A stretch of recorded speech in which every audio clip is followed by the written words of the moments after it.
ಹಾಗಾಗಿ ಬಹುಶಃ ದಿನಪತ್ರಿಕೆಯನ್ನು ಪ್ರತಿ ಮನೆಗೆ ಸೇರಿಸ್ತಕ್ಕಂಥದ್ದು ಬಹುಶಃ ಮೊದಲನೇ ಕೆಲಸ ಅಂತ ಏನಾದರೂ ಪ್ರಾರಂಭ ಆದರೆ ದಿನಪತ್ರಿಕೆಯಿಂದ ಅಂತ ನಾವತ್ತು ನಂಬಿದ್ದೇವೆ. ಈ ಕಾಲದವರಿಗೆ ದಿನಪತ್ರಿಕೆಗಳ ಬಗ್ಗೆ ಅಷ್ಟು ಮಹತ್ವ ಗೊತ್ತಿಲ್ಲದೆ ಇರ್ಬೋದು, ಆದರೆ ಮೊದಲಿಗೆ ದೇಶದಲ್ಲಿ ನಡೀತಾ ಇರ್ತಕ್ಕಂಥ ಎಲ್ಲ ಆಗುಹೋಗುಗಳನ್ನು ತಿಳ್ಕೊಳ್ಬೇಕು ಅಂತಂದರೆ ದಿನಪತ್ರಿಕೆನೇ ಒಂದು ದಾರಿಯಾಗಿತ್ತು. ಅಂಥ ಸಂದರ್ಭದಲ್ಲಿ ದಿನಪತ್ರಿಕೆಯ ವಿತರಕರು ಯಾರಿದ್ದಾರೆ, ಅದರಲ್ಲೂ ಕಟ್ಟಕಡೆಯ ವಿತರಕರು ಅಂತ ನಾನು ಹೇಳಲಿಕ್ಕೆ ಬಯಸ್ತೇನೆ. ಬೆಳಗಿನ ಜಾವ 4:30-5 ಗಂಟೆಗೆ ಈ ಕೊರೆಯತಕ್ಕಂಥ ಚಳಿನಲ್ಲಿ ಅವರು ಹೋಗಿ ಅವರ ಕಾರ್ಯವನ್ನು ನಿರ್ವಹಿಸೋದು ತುಂಬ ಕಷ್ಟ ಆಗ್ತದೆ ಅಂತ ನಮ್ಮ ಸಮಾನ ಮನಸ್ಕರು ಒಂದಷ್ಟು ಜನ ಸೇರಿ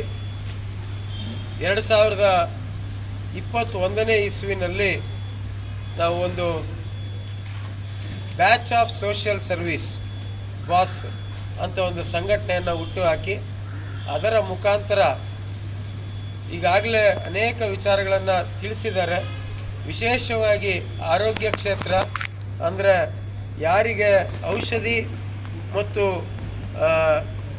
ಆಹಾರದ ಕಿಟ್ಗಳು ಅವಶ್ಯಕತೆ ಇದೆ ಅವರಿಗೆ ಕಳೆದ 4 ವರ್ಷಗಳಿಂದ ಸಹ ಸತತವಾಗಿ ಒಂದು 7 ಜನ ರೋಗಿಗಳಿಗೆ ಪ್ರತಿ ತಿಂಗಳು ಅವರಿಗೆ ಔಷಧಿಯನ್ನು ಕೊಡ್ತಾ ಬಂದಿದ್ದೇವೆ. 6 ಜನ ಹಿರಿಯರು ಮತ್ತು ಮಹಿಳೆಯರು ಒಳಗೊಂಡಂತೆ ಇರತಕ್ಕಂತಹ, ಇನ್ನೂ ಹೇಳಬೇಕು ಅಂತಂದರೆ ನಮ್ಮ ಜಿಲ್ಲೆಯ ಪ್ರತಿಭೆಯಾಗಿರ್ತಕ್ಕಂತಹ ಗುಡಿಬಂಡೆಯ ಮುಖವೀಣೆ ಆಂಜನಪ್ಪನವರು ಸೇರಿಸಿಕೊಂಡು ಪ್ರತಿಯೊಬ್ಬರಿಗೂ ಸಹ ಪ್ರತಿ ತಿಂಗಳು ಅವರಿಗೆ 1 ತಿಂಗಳಿಗೆ ಬೇಕಾಗುವಷ್ಟು ದಿನಸಿ ಕಿಟ್ಟನ್ನು ಮತ್ತು ವಿದ್ಯಾರ್ಥಿಗಳು ಯಾರು ಅವರ ಶಾಲೆಗಳಲ್ಲಿ ಅಥವಾ ಕಾಲೇಜುಗಳಲ್ಲಿ ಶುಲ್ಕವನ್ನು ಕಟ್ಟಲಿಕ್ಕೆ ಕಷ್ಟ ಇರ್ತದೆ ಅಂಥವರಿಗೆ ಶುಲ್ಕದ ಸಹಾಯವನ್ನು ಮಾಡುತ್ತಾ ಸಮಾನ ಮನಸ್ಕರೆಲ್ಲರೂ ಸೇರಿ ಪ್ರತಿಯೊಬ್ಬರೂ ಸಹ ಪ್ರತಿ ತಿಂಗಳು 550 ರೂಗಳನ್ನು, ಅಂದರೆ ಈಗ ಪ್ರಸ್ತುತ ಪ್ರತಿ ವರ್ಷ ಅದು 10% ಜಾಸ್ತಿ ಹೋಗ್ತದೆ.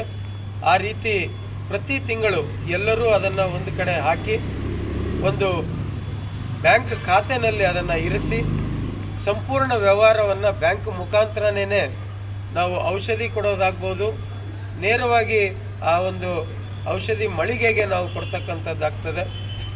ಈ ಒಂದು ಸಂಘಟನೆಯ ಮೂಲ ಉದ್ದೇಶ ಏನು ಅಂತಂದರೆ ಯಾರಿಗೇ ಆಗಲಿ ನೇರವಾಗಿ ಹಣ ಕೊಡೋದಿಲ್ಲ. ನಾವು ಫಲಾನುಭವಿ ಯಾರಿರ್ತಾರೆ ಅವರಿಗೆ ಅವಶ್ಯಕತೆ ಇರತಕ್ಕಂಥದ್ದನ್ನು ಅವರಿಗೆ ಸೇರಿಸ್ತಕ್ಕಂಥದ್ದು ಮತ್ತು ಪ್ರತಿ ತಿಂಗಳು ಸಭೆ ಮಾಡಿ ಫಲಾನುಭವಿಗಳು ಯಾರೇ ಇದ್ದರೂ ಸಹ ಸಭೆಯ ಸದಸ್ಯರ ಮುಖಾಂತರ ಅವರನ್ನು ಅಳವಡಿಸ್ಕೊಳ್ತಕ್ಕಂಥ ಕೆಲಸವನ್ನು ಮಾಡ್ತಾ ಬಂದಿದ್ದೇವೆ. ಈಗಾಗಲೇ ಕಳೆದ 4 ವರ್ಷಗಳಿಂದ ಸತತವಾಗಿ ಈ ಕಾರ್ಯಕ್ರಮವನ್ನು ಈ ಸಮಾನ ಮನಸ್ಕರು ಎಲ್ಲರೂ ಸೇರಿ, ಮಹೇಶ್ ಅಣ್ಣವರಿರ್ಬೋದು, ಸುಬ್ರಹ್ಮಣ್ಯಂ ಅವರು, ನಮ್ಮ ಕಾರ್ಯದರ್ಶಿ ಆದಂಥ ಪ್ರವೀಣ್ರವರು ಮತ್ತು ಹರೀಶ್ರವರು, ಸುಬ್ರಹ್ಮಣ್ಯಂರವರು, ಚಂದ್ರಕಾಂತ್ರವರು, ಮಹಾಂತೇಶ್ರವರು, ಅಸ್ಲಾಂರವರು, ನಾಯ್ಡುರವರು, ಮಧುಸೂದನ್ರವರು ಮತ್ತು ಇಲ್ಲಿ ಬರದೇ ಇರತಕ್ಕಂತಹ ಆರ್ ವೆಂಕಟೇಶ್ರವರು, ನಾಗಮೋಹನ್ರವರು, ದೀಪ್ತಿ ಪ್ರಿಯಾರವರು, ಸುಜಾತಾರವರು ಮತ್ತು ನಮ್ಮ ಒಂದು ಸನ್ಮಿತ್ರರಾಗಿ ನಮ್ಮ ನಗಲಿರ್ತಕ್ಕಂತಹ ಅಶೋಕ್ ಬಾಂಡ್ರವರ ಪರವಾಗಿ ಅವರ ಅಕ್ಕ ಆಗಿರ್ತಕ್ಕಂತಹ ಸೌಮ್ಯಾರವರು ಮತ್ತು ಶಿವು ಅಂತೇಳಿ ನಮ್ಮ ಕ್ಯಾಂಪಸ್ನಲ್ಲಿರ್ತಕ್ಕಂಥವರು ಎಲ್ಲರೂ ಸೇರಿ ಈ ಕಾರ್ಯಕ್ರಮಗಳನ್ನು ಹಮ್ಮಿಕೊಳ್ತಾ ಬಂದಿದ್ದೇವೆ. ಮುಂದಿನ ದಿನಗಳಲ್ಲಿ ಇನ್ನಷ್ಟು ಹೆಚ್ಚಿನ ಗಾತ್ರದಲ್ಲಿ ಈಗ ಬರ್ತಕ್ಕಂಥ ದಿನಗಳಲ್ಲಿ ಒಂದು ಉತ್ತಮವಾದಂತಹ ಆರೋಗ್ಯ ಶಿಬಿರ ಅಂದರೆ ಕಣ್ಣು ಮತ್ತು ದಂತ ಚಿಕಿತ್ಸೆ ಶಿಬಿರವನ್ನು ಸಹ ಆಯೋಜನೆ ಮಾಡಬೇಕು ಅಂತ ಈಗಾಗಲೇ ಸಿದ್ಧತೆಗಳನ್ನು ಮಾಡ್ತಾ ಇದ್ದೀವಿ. ಮುಂದಿನ ದಿನಗಳಲ್ಲಿ ನಿಜವಾಗ್ಲೂ ಸಹ ಚಿಕ್ಕಬಳ್ಳಾಪುರದಲ್ಲಿ ಯಾರಾದರೂ ಅವಶ್ಯಕತೆ ಇದ್ದು ನಮ್ಮ ಧ್ಯೇಯ ವಾಕ್ಯನೇ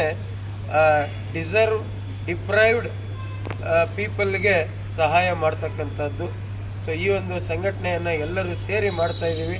ಪ್ರತಿಯೊಬ್ಬರಿಗೂ ಸಹ ಈ ಒಂದು ಸಂಘಟನೆಯಲ್ಲಿ ಭಾಗಿಯಾಗಿರ್ತಕ್ಕಂಥವ್ರಿಗೆ, ಯಾಕೆಂದರೆ ಪ್ರತಿ ಬಾರಿ ನಾವು ಸಂಪಾದನೆ ಮಾಡ್ತೀವಿ, ಆದರೆ ಒಂದಷ್ಟು ಸಮಾಜಮುಖಿಯಾಗಿ ಹಿಂತಿರುಗಿಸಬೇಕು ಅನ್ನೋದು ಈ ಒಂದು ಸಮಾನ ಮನಸ್ಕರ ಈ ಒಂದು ಬಾಸ್ ಬ್ಯಾಚ್ನ ಉದ್ದೇಶ ಆಗಿರ್ತದೆ.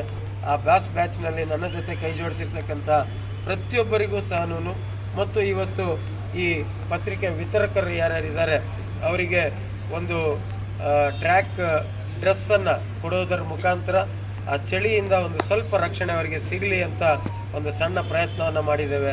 ಬಂದಿರತಕ್ಕಂಥ ಎಲ್ರಿಗೂ ಸಹ ನಾನು ತುಂಬ ಹೃದಯದ ಧನ್ಯವಾದಗಳನ್ನು ಅರ್ಪಿಸ್ತೀನಿ.